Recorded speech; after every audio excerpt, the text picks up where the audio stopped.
अमिताभ की दीवानी रेखा ने कैसे अपनी शख्सियत बदल डाली।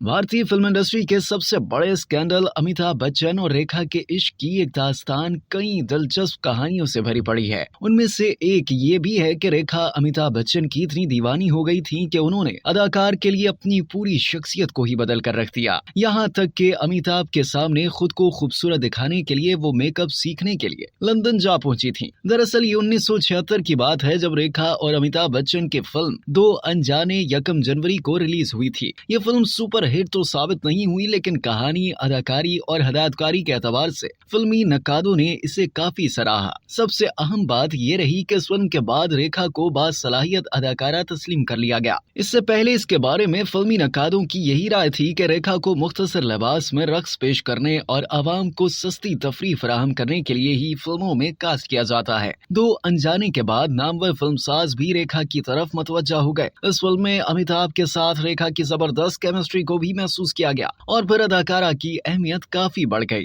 दूसरी जानिब रेखा की अपने काम से ज्यादा अमिताभ में दिलचस्पी बढ़ गई, क्योंकि अदाकारा जो खूबियां किसी मर्द में देखना चाहती थी वो सब उन्हें अमिताभ में नजर आ रही थी और वो रफ्ता रफ्ता उनकी मोहब्बत में गिरफ्तार होती गई। अमिताभ बच्चन से मिलने से पहले रेखा को न अपने कैरियर की परवाह थी और न ही अपनी शख्सियत की। उनका नजरिया था कि वो जैसी है वैसी ही रहेगी, चाहे कोई उन्हें अच्छा समझे या बुरा। मगर अमिताभ से इश्क में मुब्तला होने के बाद रेखा की ख्वाहिश थी कि अमिताभ हर एतबार से उन्हें एक बेहतरीन लड़की समझे, जिसके लिए उन्होंने अपनी शख्सियत बदलने का फैसला किया और फिर अदाकारा ने अपनी उर्दू हिंदी बेहतर बनाने के साथ साथ अंग्रेजी सीखना और वर्जिश शुरू कर दी। रेखा ने अपनी वर्जिश में योगा को भी शामिल कर लिया। 1970 की दिहाई में किसी अदाकारा ने योगा के बारे में सोचा भी नहीं था। इसके अलावा रेखा मशहूर डिजाइनर्स के खूबसूरत लिबास का इंतखाब करने लगी। उस वक्त रेखा की उम्र लगभग 22 बरस थी। उन्होंने ये सब इतनी तेजी से किया कि जल्द ही उनकी शख्सियत में हैरत अंगेज तब्दीलियां नजर आने लगी और बिल्कुल एक अलग और एक हसीन लड़की बनकर सामने आई। शक्लो सूरत के साथ साथ रेखा की अदाकारी में भी निखार आने लगा।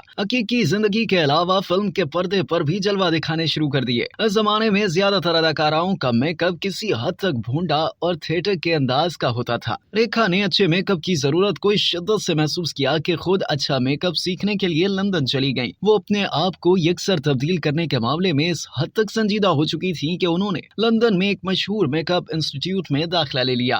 लंदन से वापस आने के बाद रेखा ने अपने लिए खास तौर पर मेकअप मैन राम दादा की खिदमत हासिल कर ली, जो मीना कुमारी के मेकअप मैन हुआ करते थे। रेखा की शख्सियत इतनी बदल चुकी थी कि पूरी फिल्म इंडस्ट्री में उन्हीं के चर्चे होने लगे। रेखा अपनी शख्सियत में इनकलाबी तब्दीलियों का क्रेडिट सिर्फ और सिर्फ अमिताभ बच्चन को देती थी और वो कहती थी कि अगर अमिताभ उनकी जिंदगी में ना आते तो शायद वो कभी एक नई रेखा ना बनती। अमिताभ की दीवानी रेखा को इस बात की भी परवाह नहीं थी कि अमिताभ पहले से शादीशुदा थे। एक इंटरव्यू में रेखा ने इस बारे में कहा था कि मुझे इससे कोई फर्क नहीं पड़ता था कि वो शादीशुदा थे। गुलाब हर हाल में गुलाब ही होता है, खा वो किसी के भी हाथ में हो। अगर कोई आपको अच्छा लगता है तो बस अच्छा लगता है। आपको ये नहीं सोचना चाहिए कि वो आपको मिल सकता है या नहीं। गुलाब को अगर आप सिर्फ सूंघ ही सके तो वो भी आपके लिए काफी है। सच्ची मोहब्बत करने वालों के लिए महबूब की खुशबू का एक झोंका भी काफी होता है। रेखा ने अमिताभ बच्चन के बारे में मजीद कहा कि मैंने उनकी पहले से बनी हुई जोड़ी तोड़ने या उनका घर उजाड़ने के लिए उनसे मोहब्बत नहीं की थी। दूसरी जानिब अमिताभ बच्चन ने कभी भी रेखा की मज़कूरा बातों पर तबसरा नहीं किया, न ही उन्होंने रेखा से इश्क से मुतालिक कभी लबकुशाई की। अमिताभ बच्चन ने हमेशा सब्र तहम्मुल का मुजाहरा किया।